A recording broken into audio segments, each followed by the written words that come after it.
नमस्कार दोस्तों ब्रेजा का जो LXi वेरिएंट है वो बहुत ज़्यादा डिमांड में है। काफ़ी अच्छी खासी वेटिंग ब्रेजा के हर वेरिएंट में आपको देखने को मिलती है, लेकिन LXi पे बहुत ही ज़्यादा वेटिंग है।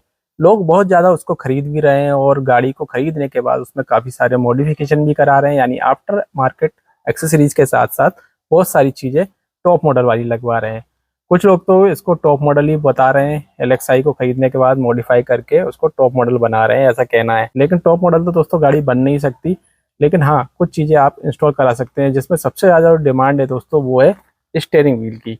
साथ में यहाँ पर जो आर्म रेस्ट लगता है, जो कि अभी हमने नहीं लगवाया है, उसकी भी डिमांड काफ़ी ज़्यादा है। तो यहाँ पर दोस्तों मैं आपको दो तीन चीज़ें बताने वाला हूँ। अगर आप LXi वेरिएंट खरीदते हैं तो स्टीयरिंग व्हील, आर्म रेस्ट या फिर एक दो चीज़ें और हैं जो कि आप आफ्टर मार्केट लगवा सकते हैं। लेकिन अगर आप VXi खरीदते हैं तो फिर आपको कुछ चीज़ें ऐसी हैं जो कि आपको लगाते समय कोई प्रॉब्लम नहीं आने वाली। सबसे पहले बात कर लेते हैं स्टीयरिंग व्हील की।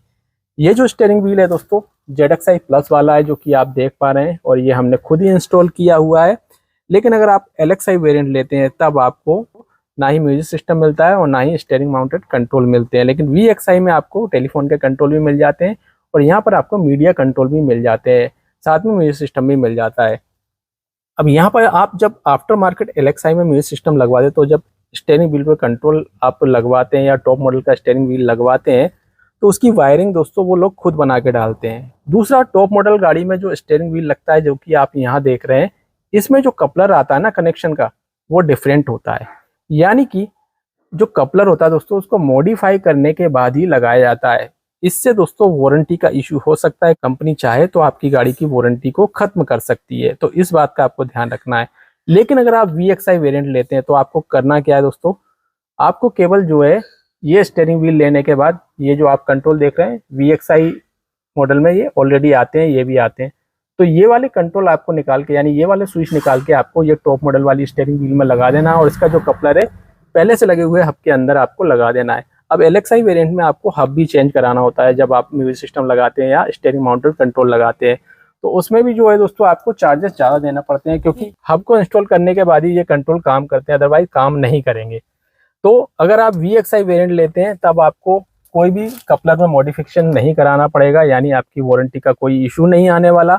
और जो वायर बना के डालते हैं उससे जो है काफ़ी दिक्कत हो सकती है, वारंटी की तो दिक्कत होगी ही, साथ में गाड़ी में आग वगैरह लगने का भी इशू हो सकता है। हालांकि सब लोग कहते हैं कि ये सेफ एंड सिक्योर है, बट दोस्तों कंपनी फिटेड चीज़ जो होती है वो कंपनी फिटेड ही होती है।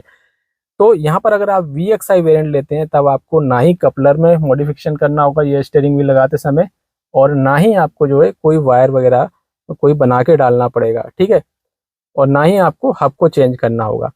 तो ये चीज़ एक हो गई जब भी आप स्टीयरिंग व्हील को चेंज कराएं। अगर आप LXi पे जाते हैं तो यहाँ पर जो कंट्रोल है ये लगाते हैं, साथ में जो कपलर इसके अंदर दिया होता है उसको चेंज कराना होता है। VXi में आपको ऐसा नहीं करना होता, हब इसमें ऑलरेडी लग के आता है, साथ में इसके जो स्विचेस हैं स्टीयरिंग व्हील पे पहले से ही आते हैं, तो ये वाले स्विच आपको निकाल के कपलर टू कपलर वहीं पर लग जाते हैं, कोई इशू आपको वारंटी से रिलेटेड नहीं आने वाला।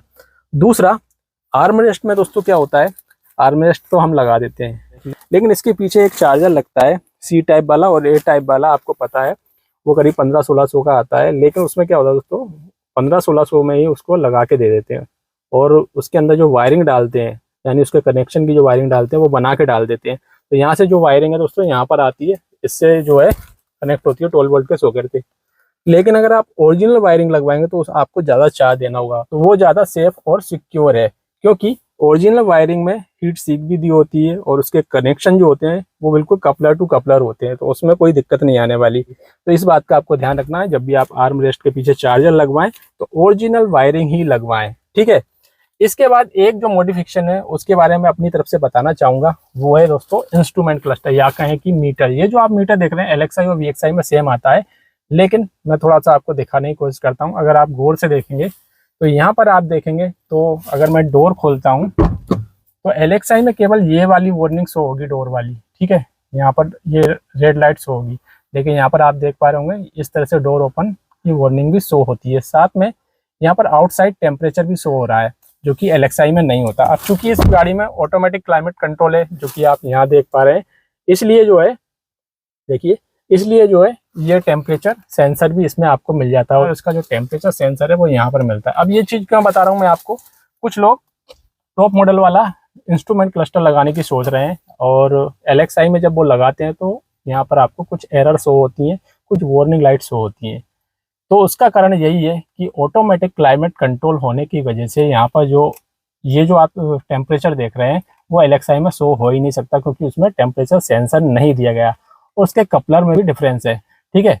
लेकिन अगर आप VXI में लगाने की सोच रहे हैं तो ZXI वाला इंस्ट्रूमेंट क्लस्टर आप लगवा सकते हैं। ZXI प्लस वाला नहीं लगवाइए आप, ZXI प्लस वाला थोड़ा सा अलग है, क्योंकि उसमें जो है और भी चीज़ें आपको देखने को मिलती है। हालांकि कोई ज़्यादा मेजर अंतर आपको बिल्कुल भी समझ में नहीं आएगा, लेकिन मैं आपसे कहूँगा कि VXI में आप इंस्ट्रूमेंट क्लस्टर जब चेंज करा रहे हैं तो ZXI वाला लगाइए, कोई भी एरर शो नहीं होगी, बिल्कुल परफेक्टली वो काम करता है, और उसका जो प्राइस है करीब 16,000 के करीब वो पड़ता है, और उसको लगाने के बाद जो गाड़ी का लुक एंड फील है बहुत ही ज़बरदस्त हो जाता है। तो ये भी फ़ायदा है अगर आप VXI वेरिएंट लेते हैं। बाकी LXI और VXI में जो फीचर मिलते हैं उसके बारे में तो मैंने आपको डिटेल वीडियो बना के दिया हुआ है, उसमें आपको कुछ अंतर मिल जाते हैं, ऑटो फोल्ड मिरर मिल जाते हैं, इंस्ट्रूमेंट क्लस्टर सेम मिलता है लेकिन म्यूजिक सिस्टम आपको मिल जाता है, स्टीयरिंग माउंटेड कंट्रोल मिल जाते हैं, यहाँ पर आपको ये जो आप देख रहे हैं ऑटोमेटिक क्लाइमेट कंट्रोल ये भी मिल जाता है। तो बहुत सारी चीज़ें आपको मिल जाती है। तो ये कुछ जानकारी थी। बहुत सारे लोग LXI को मॉडिफाई करने की सोचते हैं, और सबसे ज़्यादा जो गलती कर रहे हैं लोग वो स्टीयरिंग व्हील पे कर रहे हैं। पहले ये जो स्टीयरिंग व्हील था मात्र 2400 रुपये का था, मैंने खुद वुडमो से मंगा के इसको इंस्टॉल किया था। अब इसकी MRP बढ़ गई है, लेकिन कुछ लोग इसके 5500 रुपये मांग रहे हैं, कुछ लोग 6000 मांग रहे हैं, कुछ लोग 5000 में इसको हब के साथ में LXI में फिट करके दे रहे हैं। और मैं आपको बता दूं कुछ लोगों को लोग मूर्ख बना रहे हैं, उनकी गाड़ी VXI है तब भी उनसे 5500 रुपये लिए जा रहे हैं, जबकि उसमें हब को चेंज करने की जरूरत नहीं पड़ती। लेकिन अगर आपके पास LXI गाड़ी है तो आपको अब चेंज करना ही पड़ेगा। साथ में कुछ लोगों का कहना ये भी है कि 3500 रुपये में अभी भी लगा रहे हैं, तो वो उनकी कंडीशन है दोस्तों। जो एक्सेसरीज वाले हैं उनका कहना ये होता है दोस्तों कि जब आप पूरा काम कराते हैं गाड़ी में, यानी एवरीथिंग सब कुछ काम कराते हैं, तब आपको ये 3500 रुपये में मिलेगा। तो 2000 का जो अंतर आ रहा है ना दोस्तों, उसमें आपको और कहीं पर काट दिया जाएगा, जैसे कि सीट कवर हो गए, अलॉय व्हील हो गए, या फिर आप जो भी काम कराते हैं गाड़ी में, फुल काम तो आप समझ लीजिए 1 लाख के करीब जो है आप काम कराएंगे, तब आपको ये 2000 का बेनिफिट मिलेगा। लेकिन अगर आप प्रॉपर स्टीयरिंग व्हील को लगवाने की सोच रहे हैं तो आपको 5500 में ही लगा के देंगे LXI वेरिएंट में। और अगर आपके पास VXI वेरिएंट है तो कुछ लोग इसको सस्ता भी लगा के दे रहे हैं, 1000 रुपये कम हो जाएगा। लेकिन कुछ लोगों से VXI का भी 5500 रुपये 6000 रुपये तक का चार्ज लिया जा रहा है, तो इस बात का आपको ध्यान रखना है। तो ये एक जानकारी थी दोस्तों। अगर आप ब्रेजा LXI ले रहे हैं या उसको मॉडिफाई कराने की सोच रहे हैं, सामान डलवाने की सोच रहे हैं, तो इस बात का आपको विशेष ध्यान रखना है, जिससे जो है आपकी गाड़ी की वारंटी खराब ना हो और आप बिल्कुल प्रॉपर तरीके से अपनी गाड़ी का काम करवा सकें। उम्मीद है जानकारी पसंद आई होगी। अगर वीडियो पसंद आए तो वीडियो को लाइक कीजिए, शेयर कीजिए, चैनल को सब्सक्राइब जरूर कीजिएगा। धन्यवाद।